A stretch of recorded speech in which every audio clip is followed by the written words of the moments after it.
Whenever we finish a project, we do a lot of soul searching. A lot of reference got kicked around. The Seven Samurai, the Magnificent Seven. We talked very early on about showing off a more human approach to Spartans. We definitely focused on trying to go back to sort of the core of what made Halo CE, the Combat Evolved, the sort of phenomenon that it is. I remember my first time playing Halo, and I was in that first level, and after winding through these technical corridors, fighting aliens, and then I step out into this world, and it just opens up in front of me, and it's beautiful and alien and huge. That was a sort of seminal moment for me, and I think that's part of what we want to capture in Reach. Something that was core to the game at the beginning was that sense of wonder and exploration. We started with a series of events. We basically set out like, okay, from this date on Reach to this date, we built a military campaign. We all had a desire to really flesh out the backstory of what happened prior to Master Chief and Cortana even entering the picture. We knew there were other Spartans, and it just seemed like such a rich area to tell a character-driven story with new characters. We wanted this team to feel like a Delta Force type team that are usually a smaller number. Why are we not seeing explosives residue? This particular team, Noble Team, they've survived by staying together.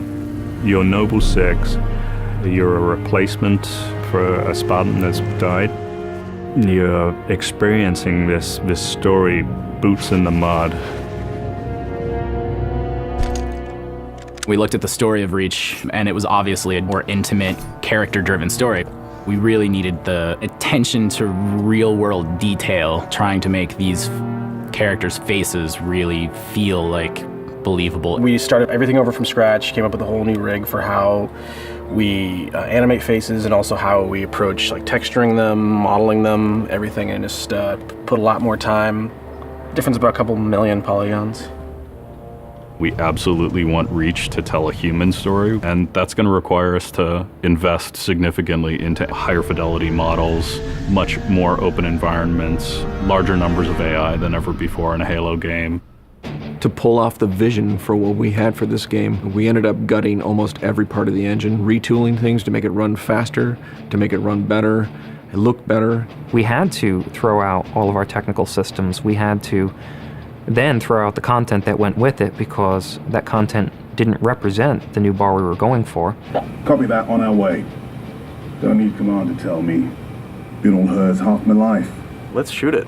We've got a great team of guys, and they could take motion capture and they could make the poses way more dynamic, way more expressive. Those changes bring out the life, they bring out the style of our characters. We had probably 4 times the amount of polygons to play with this time around, which gave us a lot more freedom and creativity in what we wanted to achieve. When you look at total engineers that are actually putting code that are actually affecting this game, I mean, it's massive, 30 plus guys, it's crazy.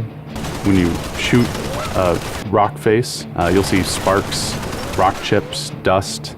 In Halo 3, we had a maximum of 100 colliding particles. In Halo Reach, we have thousands. We've got much more customizable Spartans than we've ever had in the past.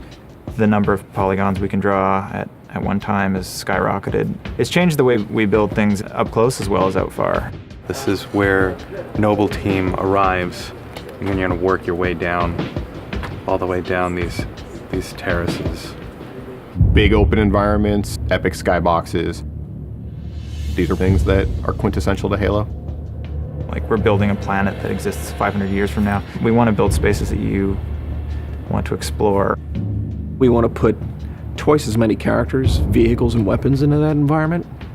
That's going to require massive improvements to the way we handle our artificial intelligence in the game. We now can put so many AI in an encounter that you can put 4 Spartans, the player, 8 Marines against 30-ish Covenant, and that's an actual serious challenge. Bringing the elites back was something that was really a true joy for us because they're such an awesome character to fight. What if the Spartans and the soldiers don't actually understand what the aliens are saying? What's that going to feel like? What if we can get back to having the aliens feel really alien and threatening? these people and this planet and this story deserve something new and different. Just a different underlying sense of tragedy, heroism. We're rebuilding everything from the ground up. You have to walk this very fine balance. We want to add new things, but we don't want to rough up anybody's baby. I mean, that's the whole thing about the crazy sausage that is Bungie's Halo Reach ODST universe, is that we've sort of developed this gameplay that every person sort of has the different things about it that they like, and I still think that we still struggle to figure out exactly what, like what can we add or remove without pissing off certain people of the population. We looked at the Halo 3 assault rifle, and it really does feel kind of dated. It fit the tech then, but now we have all of these new polygons to play with. We went to a lot of trouble to sort of ground the weapons and the vehicles more in this sort of more real, more gritty world. We refined a lot of the weapons to push them into their particular role, and that role is defined a lot by range and the range of combat that you're going to play. For instance, the DMR, which is a sort of medium to long range suppression marksman rifle.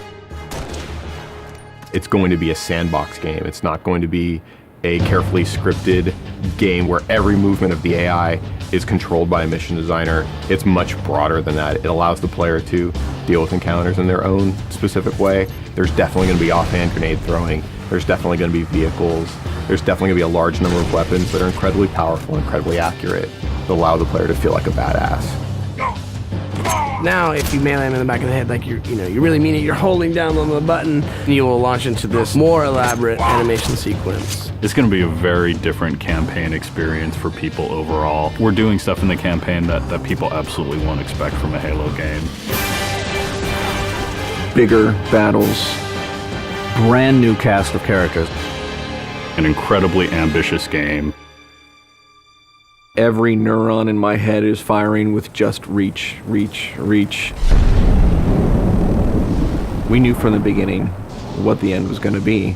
This is the definitive Halo made by the people who created Halo.